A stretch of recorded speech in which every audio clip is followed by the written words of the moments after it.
Здравейте, ще ви покажа нещата, с които използвам на направата на Art Macro капки и по-точно да се опитам да създам имитация на роса или някакви по-структурирани капки, които стоят добре за снимане и не се разтичат.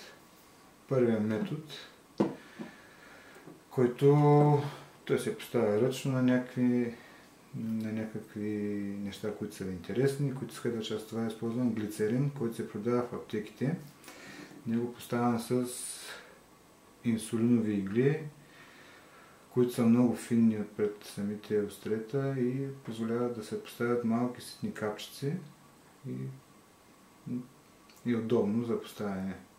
Самия глицерин е малко по-гъстичък, но е прозрачен и имитира на 100% вода. С малко дръж ще ви покажа някои капки с отражения. Другите три неща, които използвам, са ето тези двете белите неща са електронни пулверизатори. Това по-малкото е наноспрей, който буквално прави мъгла. Ето това е наноспрейчета. Финна пара като мъгла. Това малко създава малко по-големи капчици от наноспрея, но също много добре имитира самите капки. Ето наноспрея машинката.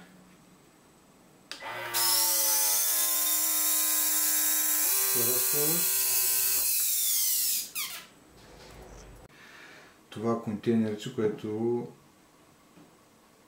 съм си го купил и реално е за парфюми, но самата дюзичка отпред, която създава много фини капки. Това е флакончето за парфюми. Най-финно и най-равномерно разпръсква.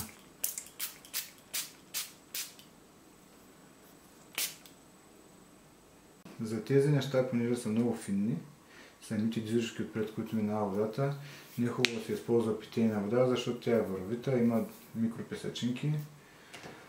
Пак от аптеката се вземате пречистена вода и така използвате нея, защото в нея няма никакви варовик и подобни малки частици, които да попречат на самите дюзички. Тук съм ви подготвил едно пухче, което съм си ги пазил от лятото и ще ви демонстрирам как ще му поставя капки с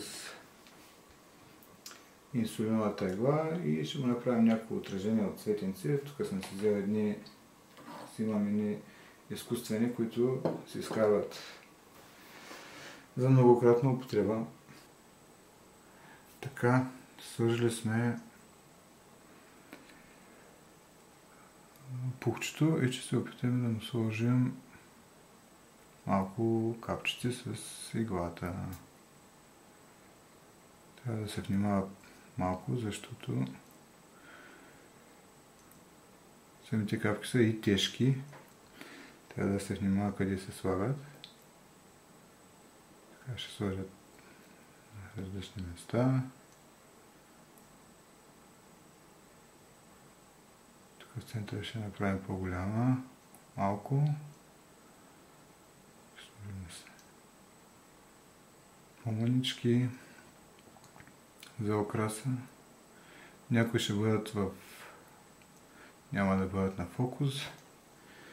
И така и сега изключително внимателно трябва да местите да пъти нещата, защото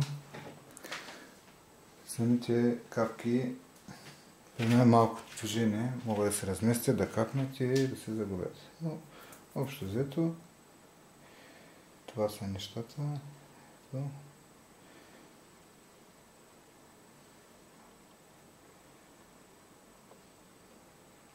Сега ще се опитаме да им придадем отражение.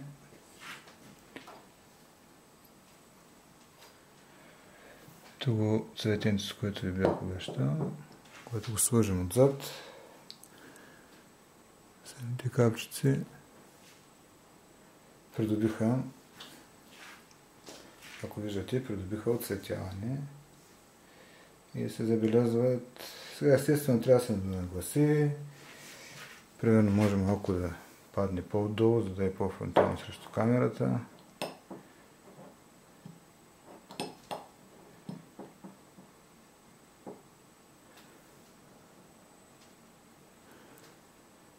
Всичко е въпрос на вкус и на нагласене. Естествено сега, по принцип, тук значи значение каква е резкостта на фокуса. Колкото е по-затворена, цветето толкова по-дълго ще се вижда по-ясно.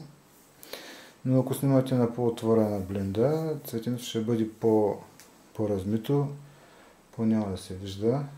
И след малко ще покажа и снимката, която е станала.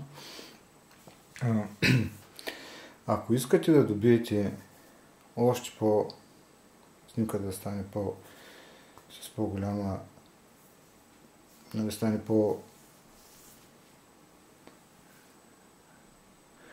с малко по-голямо увеличение, може да добавим една леща, която слагам отпред на самия обектив, и самите капки стават още по-добре. Сега забележите с капката горе, която стана на фокус, как хубаво се вижда самото цветенце. И когато местим в различни посоки и самото цвете изчезва или се появява, и естествено трябва да се донагласите нещата, за да стане крайния вариант по-хубав. Другото нещо, което е, ако смъкна малко позицията на самия апарат, ще станат още по-добре нещата, но не е това целта. Сега ще сложа цветенцето малко по-отдолу, за да може да влезе.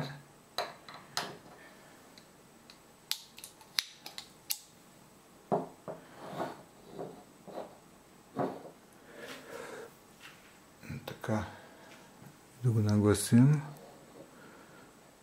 и мисля, че така отражението става още по-интересно.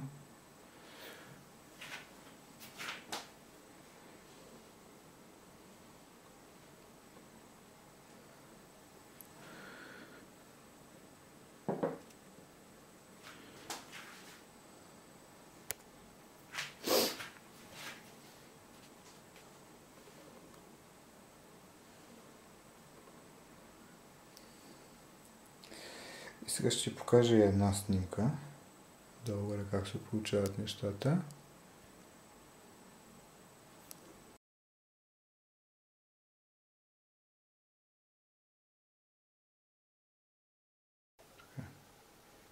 Сега ще използваме и наноспрея.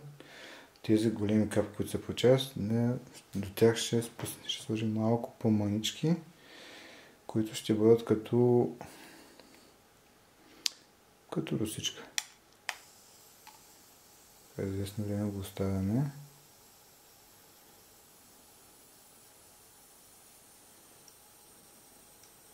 После ще снимем наблизо. Не трябва много да се прекалява, защото самото пухче почва да му натежават самите капки и увисва. Мисля, че така е добре и го спирам.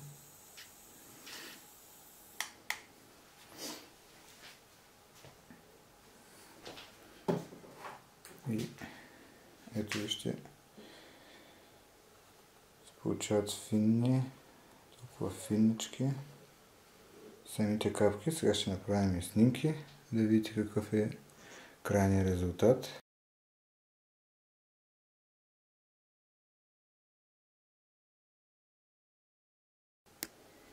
Сега ще пробвам да пръсна и с другото спрейче. Тук малко ще снимем. Но видите дюзичката отпред, която е много финна. Така. Сега понеже капчите изглеждат много ситни, ще напръскам с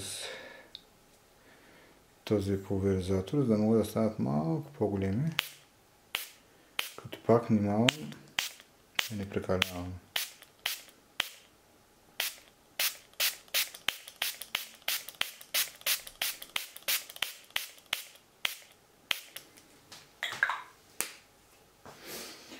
Така.